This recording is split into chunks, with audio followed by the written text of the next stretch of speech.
She was humiliated for being poor, for being a woman, for carrying a paint-chipped old rifle into $1 million shooting range. They called her a lost technician, an antique embarrassment. Even the organizers let her compete just to make them laugh, until she blindfolded herself and fired 10 shots, 10 perfect bullseyes. The range fell silent, because only one person had ever done that before, a legend, her father. The Silverwood Elite Range stood like a fortress in the rolling hills of Virginia, its polished steel lanes and glass-walled VIP booths gleaming under a late autumn sun. This wasn't just a shooting range, it was a temple of power, where generals traded secrets, senators flexed influence, and billionaire heirs played war games with rifles worth more than sports cars.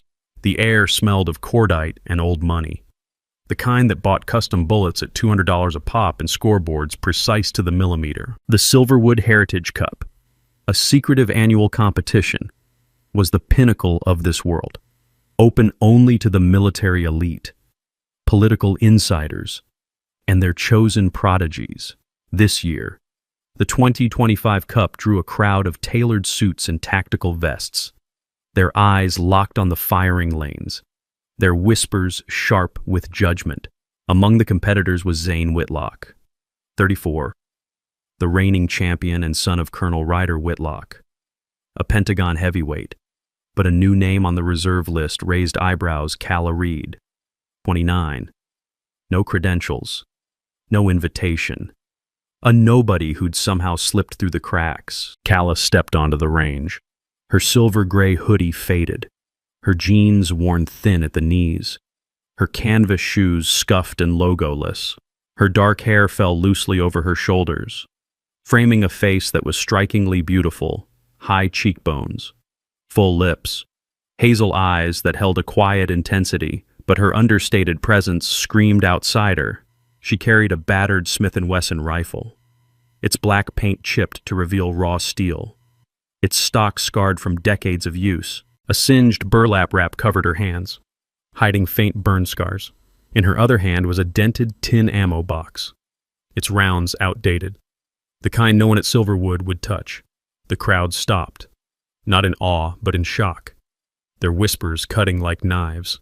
How'd she get in here? The lighting tech, Victor Kane, 48, a defense contractor with a yacht and a senator on speed dial, muttered, sipping scotch. Is that rifle a cowboy movie prop? Lauren Holt, 30, a military influencer with a custom Sig Sauer and a trust fund, sneered, her auburn curls bouncing. A range staffer, clipboard trembling, whispered to his boss, she can't be serious. This is the Heritage Cup, not a flea market. Calla's hazel eyes scanned the lanes, calm and unreadable, her silence a wall. You're rooting for her, aren't you? That quiet defiance, that unapologetic presence, it's magnetic. The mockery escalated as Calla approached the registration table, her tin box tucked under her arm. Henry Caldwell, 60, a retired general and head judge, his silver hair slicked back, squinted at her. You lost. Michelle casings need sweeping over there. The crowd laughed. A cruel rumble. Lauren, polishing her rifle's scope, smirked. What's your deal? Han, here to register or dust the scoreboards. Marcus Tate, 42, a hedge fund manager who'd bought his way into the cup, clapped sarcastically. That rifle's headed for a scrap heap. Try eBay for nostalgia. Calla unzipped her burlap wrap, revealing her scarred hands, and opened her ammo box, each round hand-loaded, their brass dull but pristine. She loaded her Smith & Wesson with fluid precision, her fingers steady despite the jeers, as Calla sets up her gear at the registration table. The range's announcer, Paul Grayson, 45, a former military broadcaster with a booming voice, seizes the moment to mock her over the loudspeaker. Ladies and gentlemen, looks like we've got a vintage enthusiast today, he declares, his tone dripping with sarcasm. Calla Reed, with a rifle straight from the Wild West, gracing our $1 million range. The crowd erupts in laughter, some mimicking cowboy drawls, others shouting. Yeehaw! Paul continues. Let's give her a hand for courage, I suppose. The stands roar, clapping mockingly. Calla's hands pause on her ammo box. Her hazel eyes steady but burning with quiet fire. Lauren Holt, grinning, shouts, play her some banjo music. Calla's inner monologue is steel. They turn my presence into a circus. I'll make their laughter a funeral. The audience's rage surges, their hearts pounding at this orchestrated public shaming. The announcer's cruelty, a venomous spotlight. The audience's rage ignites, their hearts pounding at this public wager on Calla's humiliation. The crowd's cruelty, a choking weight. Zane Whitlock stood at the range's edge, his black tactical gear tailored, his green eyes sharp as a hawk's, the son of Colonel Ryder Whitlock, a Pentagon legend. Zane had grown up in privilege, his skill honed at West Point and polished by private coaches. At 34, he was Silverwood's golden boy, his 3-time Cup wins a badge of dominance. He glanced at Calla, his lips curling. I don't shoot against people who bring museum pieces, he said, loud enough for the stands to hear. The crowd roared, their applause a wave. Henry chuckled, whispering to his co-judge, Ellen Pierce, 52, a former Army captain loyal to the Whitlocks. Let her compete for laughs.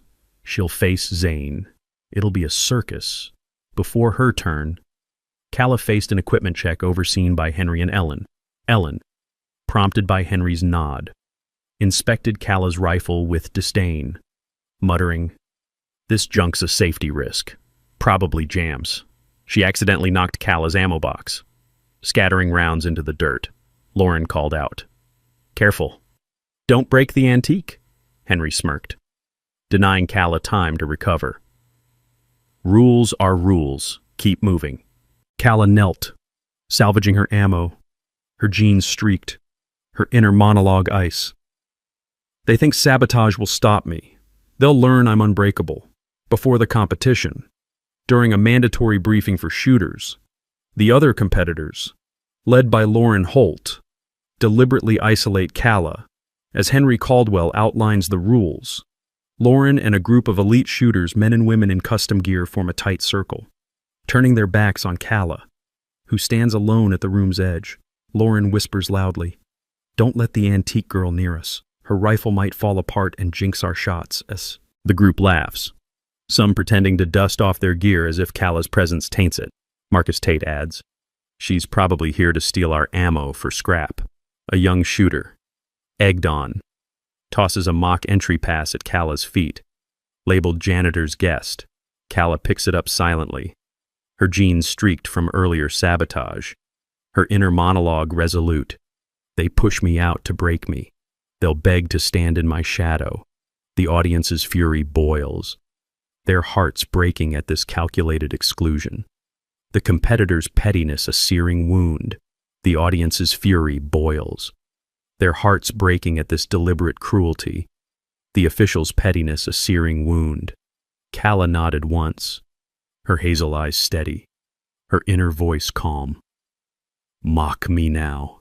You'll beg for silence soon. The audience's rage surges, their hearts aching at this orchestrated shaming. The Heritage Cup's rules were brutal, 10 shots at 300 meters. No scopes, no wind adjustments after the first shot. The bullseye was a pinprick, unforgiving. Zane stepped to the firing line, his custom Remington 700 gleaming like a jewel. The crowd hushed, internal military cameras zooming in. He fired 10 crisp cracks, his stance textbook, his breathing metronomic. The scoreboard flashed 10, 0, 10, 0, 10, 0.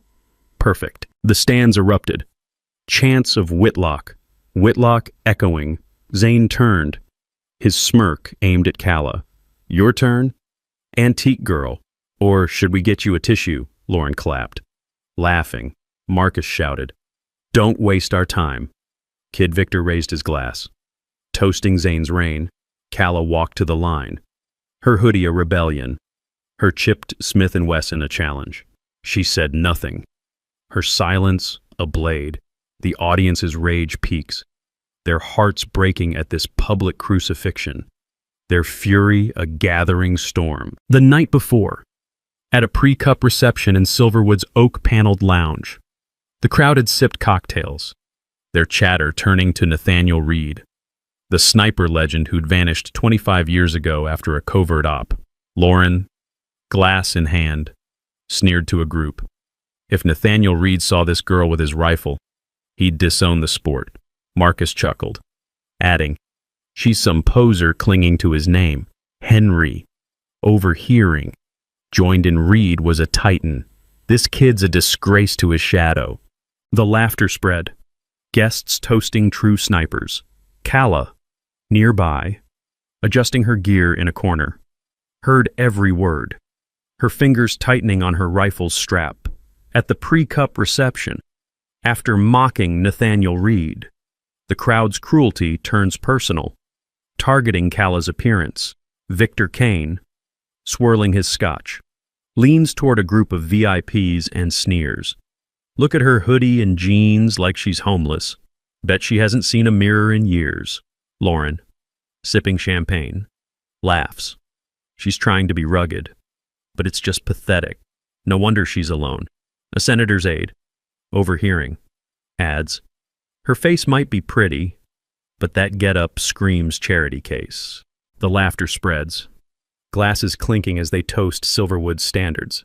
Calla, adjusting her gear nearby, catches every word, her fingers tightening on her burlap wrap, her hazel eyes a storm of restrained pain. Her inner monologue aches. "They judge my clothes, my scars, my silence. They'll learn my worth in steel."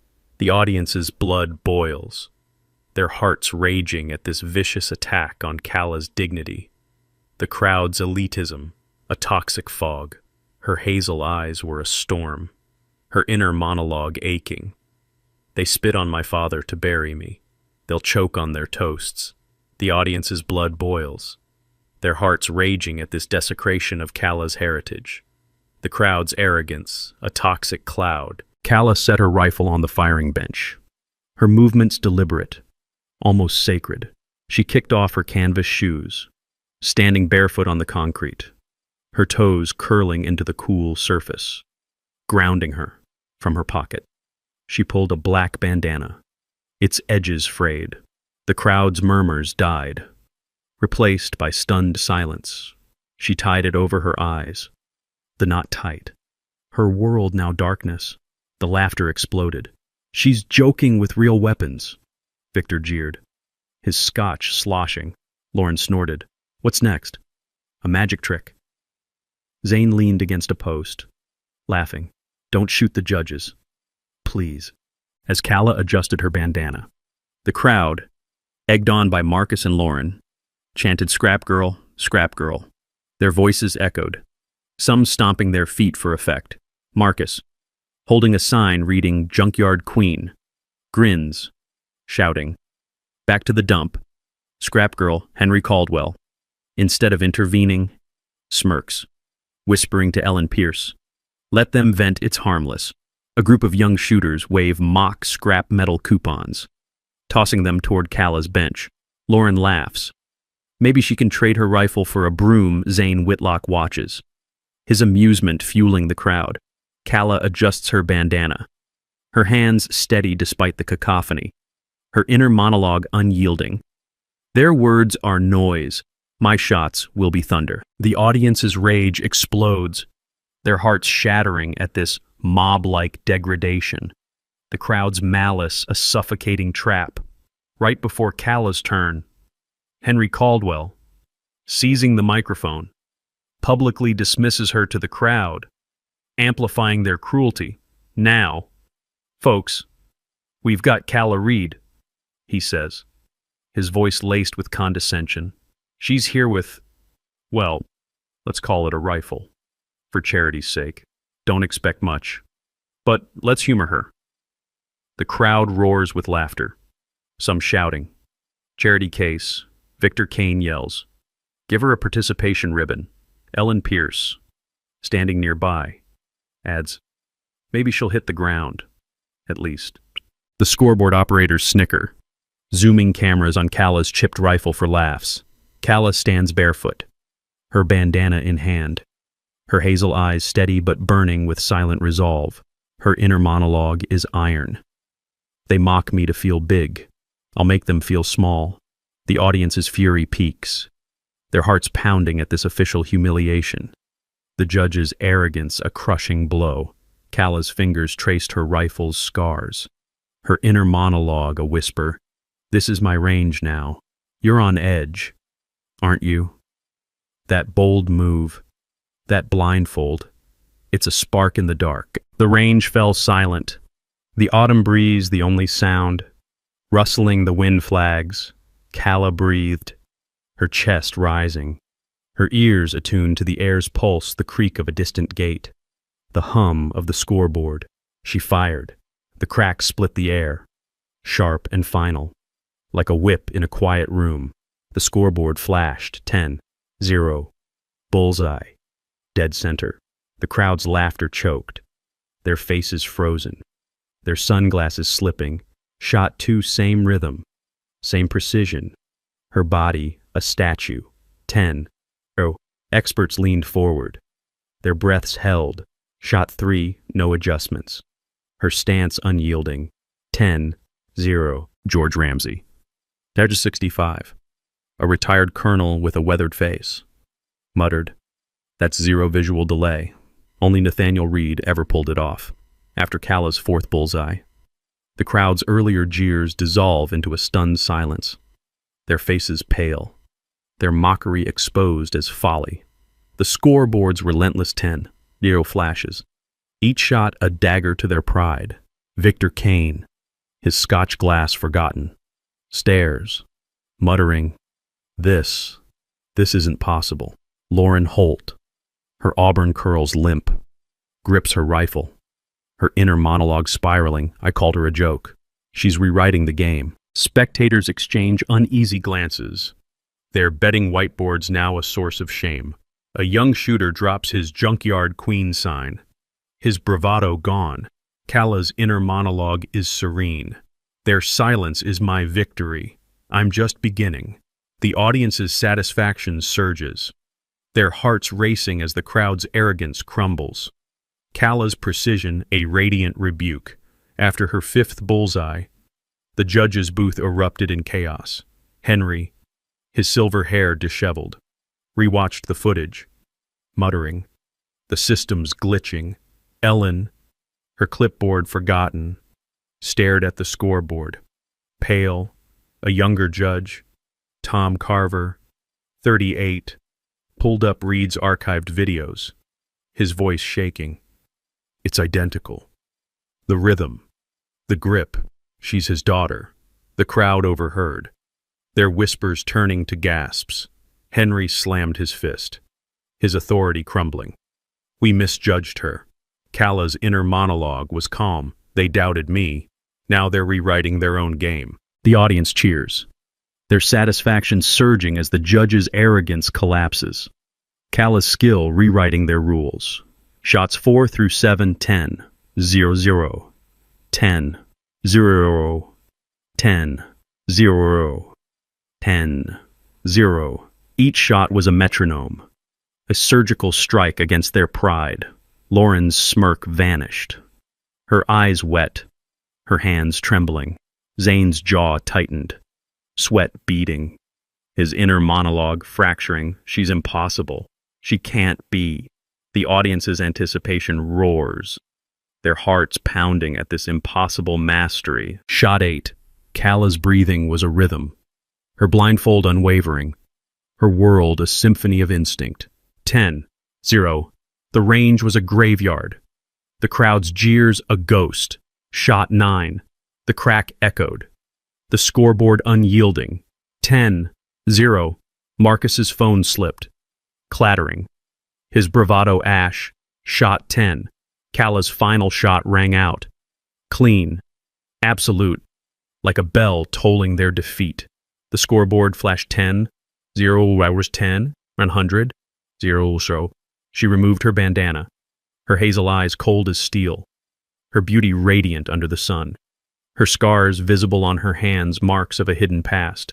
Henry stammered, his clipboard trembling. That's zero visual delay, Nathaniel Reed's technique. A figure emerged from the back, silent until now, silver-haired, leather-gloved, his face lined with years. The crowd gasped, recognizing Nathaniel Reed, the sniper legend presumed lost 25 years ago. His gravelly voice cut through. She doesn't need to see. Every rifle's a map if you know its soul. He faced Calla, still blindfolded moments ago, and said, My daughter hasn't shot in 15 years. Today, she showed you where her blood comes from. The crowd froze. Their world upended. You're cheering. Right? That reveal. That triumph. It's a supernova. Nathaniel Reed was a myth. The Marine sniper whose zero visual delay 10 blindfolded bullseyes at 300 meters had redefined marksmanship. In 2000, he'd vanished after a covert op in Central Asia. Presumed dead, Calla, his only daughter, had been a shadow, raised in secret. Her existence erased, Zane's face drained, his record shattered, his green eyes hollow. Lauren sank into her seat, her mockery a regret, her inner monologue broken. I laughed at a legend's daughter. Marcus stared at his dropped phone, his ego in pieces. George Ramsay saluted silently, his eyes wet, honoring Nathaniel through Calla. Cameras flashed, reporters shouting, Calla read Nathaniel's air outside. Lauren approached Calla, her auburn curls limp, her eyes red. I was wrong, she said, voice breaking. You're incredible. Calla nodded once, her hazel eyes steady, not cruel. Lauren's inner monologue spiraled. I thought I was elite. She's the real deal. In the immediate aftermath, Ellen Pierce, the judge who sabotaged Calla's ammo, steps forward, her face ashen, addressing the crowd. I was wrong, she says, her voice trembling. I tried to stop her, and she proved me a fool. The cameras capture her admission, her career unraveling before the elite she once served. The crowd, once her allies, turns away, their respect gone. Calla, slinging her rifle, meets Ellen's gaze, her hazel eyes steady, not vindictive. Ellen's inner monologue cracks. I thought I was powerful. She's the one who commands. News outlets later report Ellen's resignation, framing it as penance for her cruelty. The audience's hearts soar, their satisfaction peaking as Ellen's malice boomerangs. Calla's triumph a mirror of her integrity. Headlines praised Lauren's humility, but lauded Calla's grace. Lauren quit competing, coaching instead. Her ego humbled, the audience's hearts soar, their satisfaction peaking as Lauren's cruelty turns to reverence. Calla's triumph a mirror of her strength. Another twist landed like a grenade. A man in a tailored Navy suit, unnoticed until now, stepped forward. Elliot Vance, 35. A billionaire tech mogul whose AI firm powered military drones, his dark eyes locked on Calla, his voice steady. My wife doesn't need your applause. She came to honor her father, not to entertain you. The crowd gasped. Calla, the poor woman, was married to one of America's richest men. Her wealth, hidden by choice, made their mockery absurd. Elliot's inner monologue reflected, they judged her by her clothes. I love her for her soul. Calla's inner monologue was serene. I didn't shoot for them. I shot for Dad. The audience's satisfaction explodes, their pride in Calla's secret a wildfire. Calla's past unfolded in fragments, pieced together by reporters. Born in a Maine fishing village, she'd grown up in a clapboard house. Nathaniel, her quiet mentor. Her mother died young, leaving Calla and Nathaniel a unit, bound by the range. At 12, Calla could strip a rifle blindfolded. At 16, she matched her father's precision. In 2000, Nathaniel took her on his final op, a teenager prodigy as his spotter. The mission collapsed, ambushed. Nathaniel presumed dead. Calla, 14, stranded. She survived in hiding, training in secret ranges from Ukraine to Somalia. Her father's lessons, her lifeline. Her burns came from a 2010 raid. Saving a village, she met Elliot in 2020. His AI aiding her covert work. They married quietly. Her wealth, a secret. Her inner monologue reflected, they took my father, my name, but not my aim. Silverwood was her return. Her tribute to Nathaniel. You're in awe, aren't you? That resilience. That legacy, it's her heartbeat. The mockers' insecurities fueled their cruelty. Zane, groomed for greatness, feared Nathaniel's shadow. His inner monologue smug. No one outshines me. Not some nobody. Lauren, a socialite, dreaded fading. Her charm a mask. Marcus, a financier, bought his status. His skills weak. Henry clung to control, resenting outsiders. Ellen followed orders, craving relevance. Victor saw Kala's poverty as a threat to his world. Kala's shots exposed them. In 2026, Zane faced a fallout at a military expo. Sponsors dropped him, citing Kala's performance. Generals praised her Whitlock's good, but Reed's daughter is the future. Zane missed shots in his next match. His confidence gone. His inner monologue broken. I was king. She stole my crown.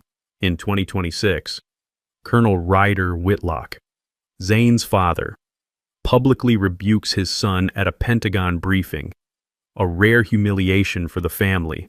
My son underestimated Kala Reed, he says, his voice stern.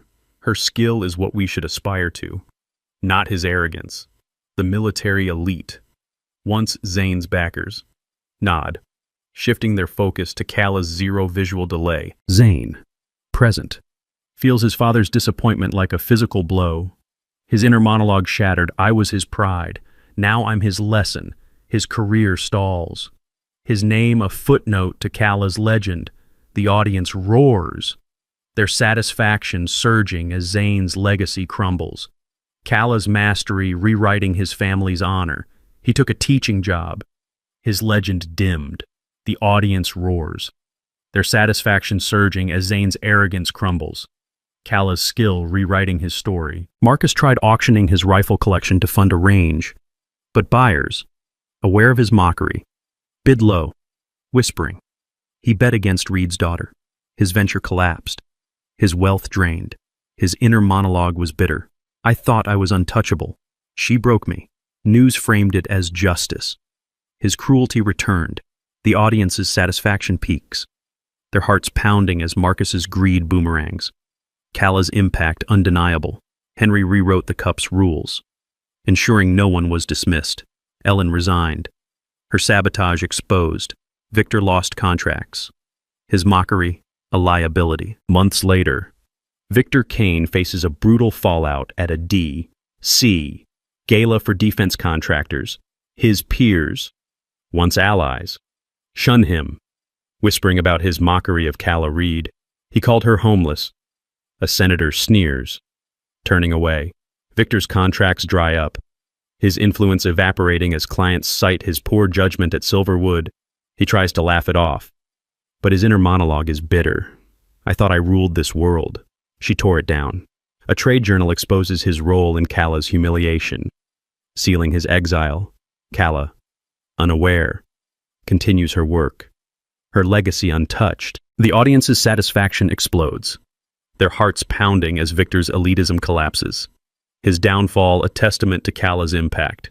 Kala vanished, teaching kids in rural ranges, her wealth funding free camps. In 2027, Silverwood erected a bronze statue of Kala, Blindfolded, mid-shot. By 2027, Kala's performance sparks a global movement, with shooting ranges worldwide adopting her zero visual delay technique. Crediting Kala Reed's method, a documentary, The Blindfolded Legend, airs on military channels, detailing her shots and Nathaniel's legacy, narrated by a retired general. Students in her rural camps wear patches reading Reed's aim, their pride palpable.